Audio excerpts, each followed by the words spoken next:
Hello everyone, this is our lecture number 4 of Pure Culture. Now in this lecture we are going to understand the indole and DNA test for the identification of unknown bacterial culture.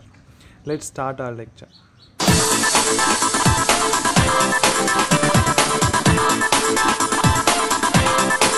So first test is the indole test. Now see what is the purpose of this test. So to distinguish Enterobacteria based on the ability to produce indole from tryptophan.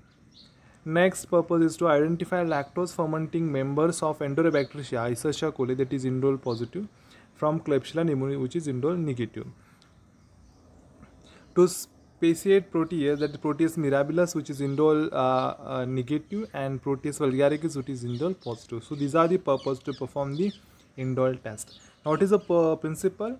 The bacteria that possess the enzyme tryptophanase are capable of hydrolyzing and deaminating tryptophan with the production of indole, pyruvic acid and ammonia.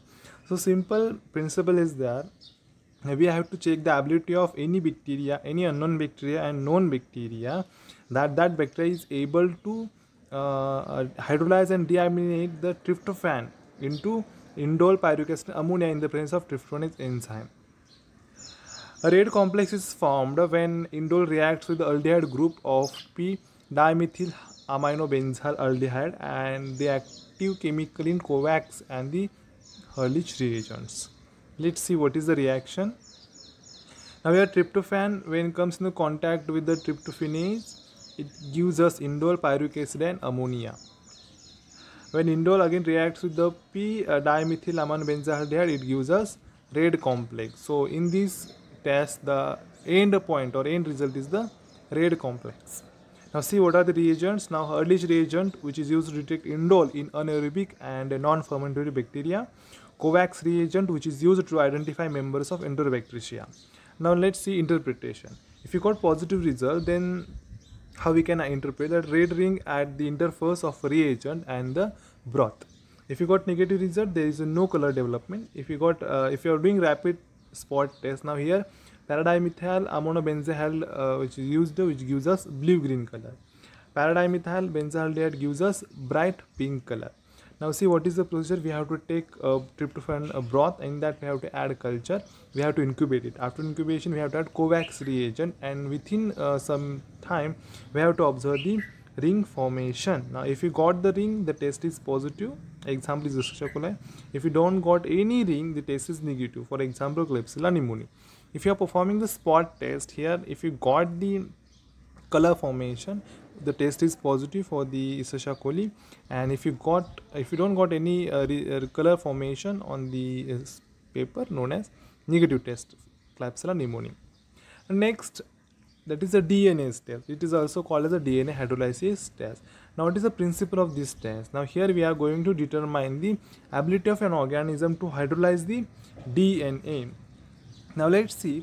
Toluidine blue is a complex with the DNA. Hydrolysis of DNA by the inoculant microorganism causes the changes the structure of the dye to yield a pink color.